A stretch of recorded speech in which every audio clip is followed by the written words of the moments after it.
All right, we are close to wrapping up our school year and coincidentally to wrapping up our study of how the Earth got to look the way it looks today.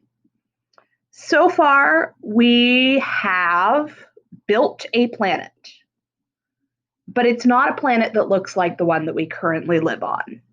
And in order to discuss how it got to be how it is today, we've got to talk about a lovely idea that we call plate tectonics. We're going to look at the foundations of where this idea came from this week. And then next week, we're going to segue into our modern understanding of how the Earth changes. If you're the kind of person who has been looking at my weekly notes, you will notice that the slides for this week, there are more of them than what I'm going to cover in this video. And that's because I'm using the same presentation for this week and for next week. So just don't worry about any slides that we don't cover today. So today, by the end of the lesson, you should be able to identify some major events in Earth's development from Hadean time, where we left off last week, onward. And of course, this is all in service of answering our driving question, how did the Earth get to be the way it is today? Well, figuring that out started with this idea called continental drift theory, which was proposed by this good-looking guy, Alfred Wegener, back in 1915. There were some people that had come up with similar ideas before this, but Wegener is the one that really gets remembered because he's the one that really started to flesh things out and fit the evidence to his idea. So this is his idea. He thought that all of the land on Earth was once joined together in a supercontinent that he called Pangaea. And he thought that eventually Pangaea would break up into the continents that our Earth has today. Why did he think that? Well, there were a few key pieces of evidence that he cited to support this idea. Number one is what we call the continental puzzle. If you've ever looked at a map like the one that's on screen right now, you will notice that the coastline of South America and the coastline of Africa fit pretty neatly together. And Upper Africa fits pretty neatly up against the Florida Panhandle and the eastern seaboard of the United States. And so Wegener took this as his first piece of evidence that, maybe these coastlines are the same shape for a reason. Maybe it's because they used to be one bigger piece of land that broke apart. And it gets better because when you look a little closer at those continents that seem to fit together so well, you find some intriguing stuff.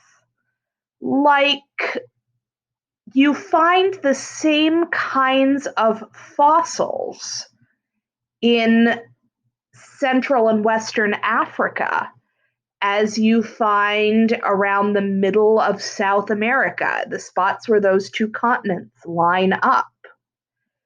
Southern South America and the Horn of Africa tend to have some similar fossil life.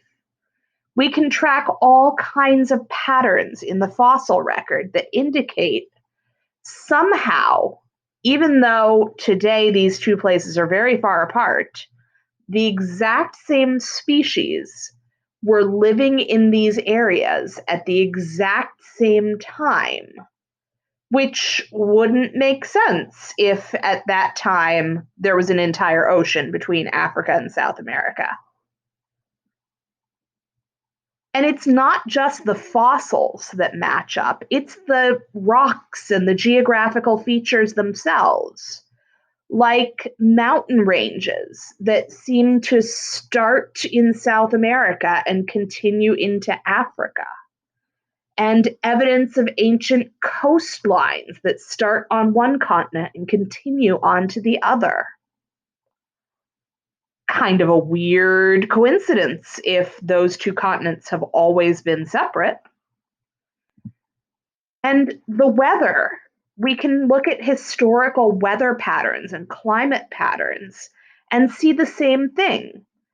If you look at the map on the left on your screen, it seems kind of weird that all of these different latitudes would have had glaciers at around the same time. Like things around the equator and things close to the South Pole should not have the same kind of climate. Makes a lot more sense if all of those locations were once located very close to Antarctica. And that pattern continues upwards. We see historical evidence of coal, which is a sign that there is, at one time, there was a tropical forest in that region, spread out in this band that only makes sense if those locations were once at around the same latitude, a latitude where tropical forest would have tended to be at one point. So all of this, Wegener compiled together and said, listen, guys, here's what happened. All of the continents were once scrunched together into this one big thing, and over time, they floated away to become their own separate bodies of land. And this idea was soundly rejected by the scientific community at the time for some fairly good reasons. For one thing, Wegener couldn't explain how the continents actually did that. They all kind of thought at this time that continents would have had to move through the ocean floor somehow, because like we understood that there was rock down there and that rock continued up to connect into the land. We didn't think that continents were just kind of floating on the surface of the ocean. We were past that kind of idea. But Wegener couldn't explain how it was that continents could move through the ocean floor like that. He also drastically miscalculated how fast continents could actually move. He came up with the idea that they would move something like 250 meters a year, which is absurdly fast. So his hypothesis was very soundly rejected. But it turns out he wasn't all wrong. And next week, we're going to go into how we get from Wegener's original idea of continental drift into our modern understanding of the fact that, yes, continents do move and have moved over time. But that's next week's work. For the rest of today's lesson, what I'm going to do is catch you up from kind of where I left off last week in the formation of the Earth into modern day. So some of the major events that happened so that you can continue to fill in your timelines. So we left off pretty early on in terms of geologic time. And next spot up on your timelines was the Proterozoic eon, which we break down into 3 eras. very aptly named the Paleoproterozoic or early, the Mesoproterozoic or middle, and the Neoproterozoic or the most recent era. And still not looking like an Earth that we would recognize today, but some major things happened during this time point. First, the volcanic activity that we were seeing that was causing like new land to appear all over the place all the time, that starts to settle down some. So we see the development of stable continents during the Paleoproterozoic, meaning the landforms that we've got today, the continents that we know and love now, started to solidify and come into shape during this time period, about 2.5 billion years ago. Moving up about another billion years, we already knew that life was starting to develop. But during this Proterozoic eon, we get a unique form of life, something that had not been seen before on Earth up until this point. And it's a form of life that you have probably heard of, cyanobacteria. You've heard of these if you've heard of them in terms of blue-green algae, as in stuff that you really don't want to go swimming in. But it was crucially important in the development of the early Earth because these cyanobacteria were some of the first organisms to do photosynthesis, meaning they produced oxygen.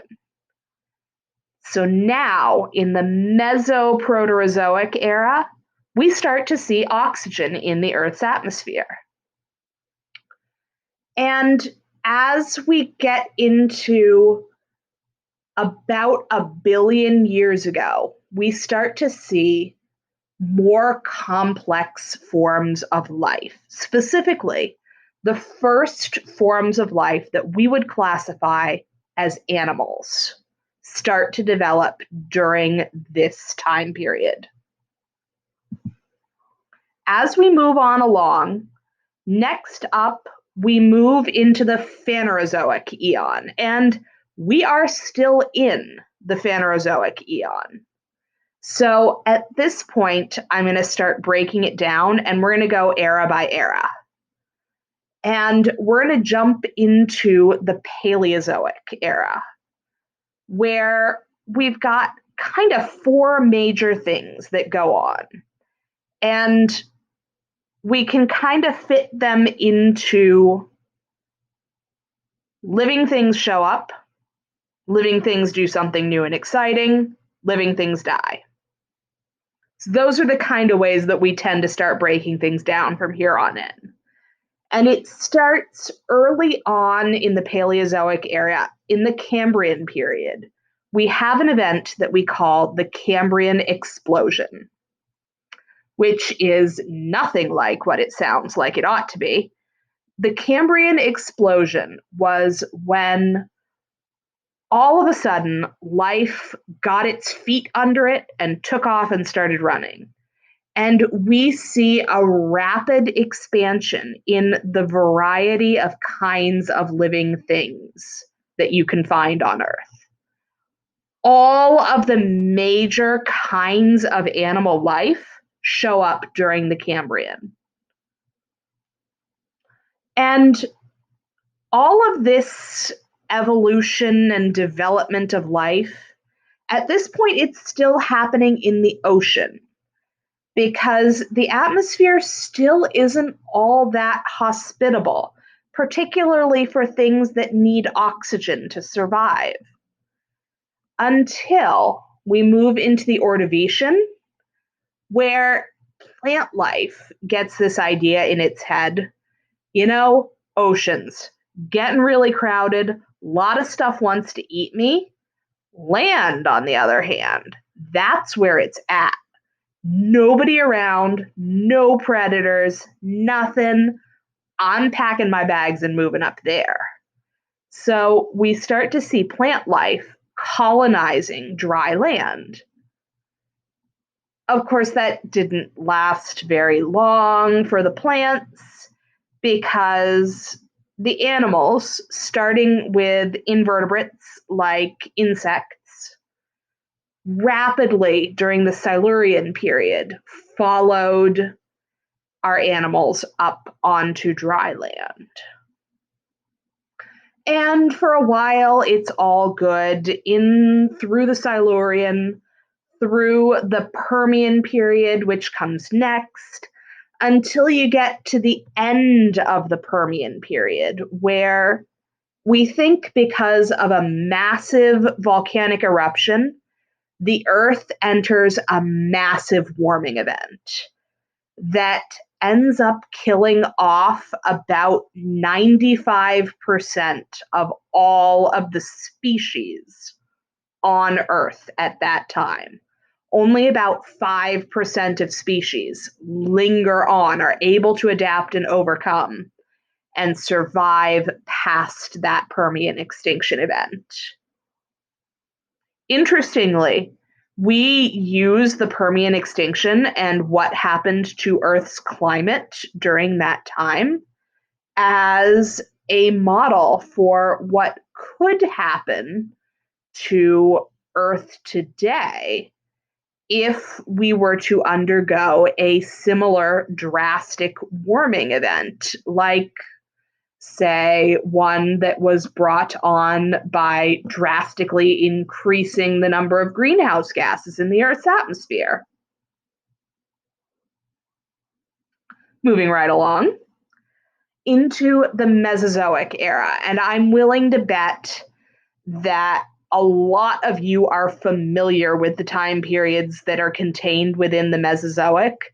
You have likely heard of the Triassic period, the Jurassic period, and the Cretaceous period as being that part where we've got dinosaurs.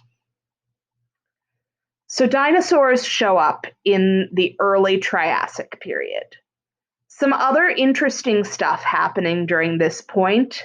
The first conifers, pine trees, evolved during this point. Up until this point, most of the plant life on Earth was of very simple varieties like ferns and mosses, plants that don't really have a lot of complex structures.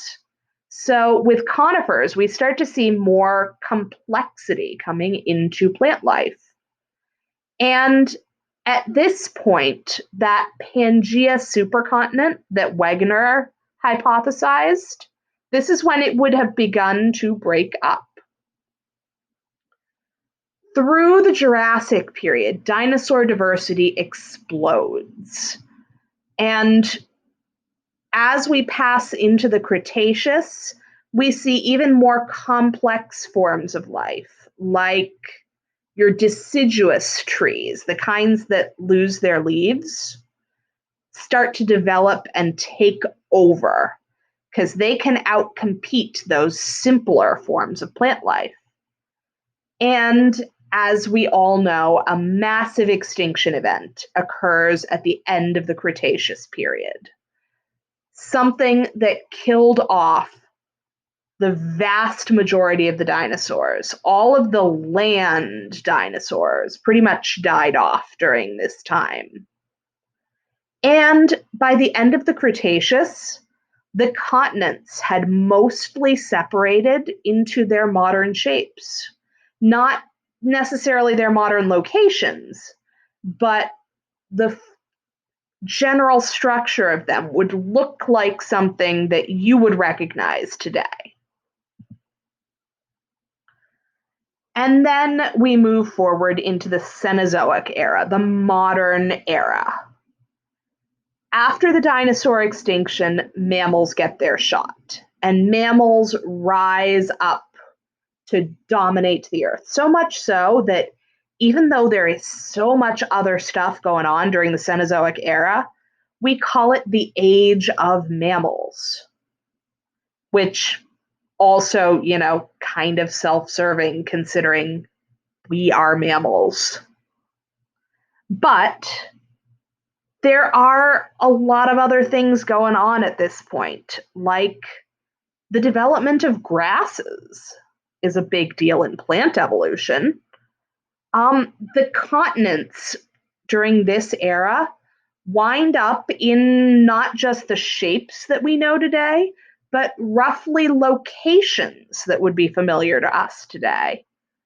And of course, at the end of the Cenozoic era, we get the development of humans.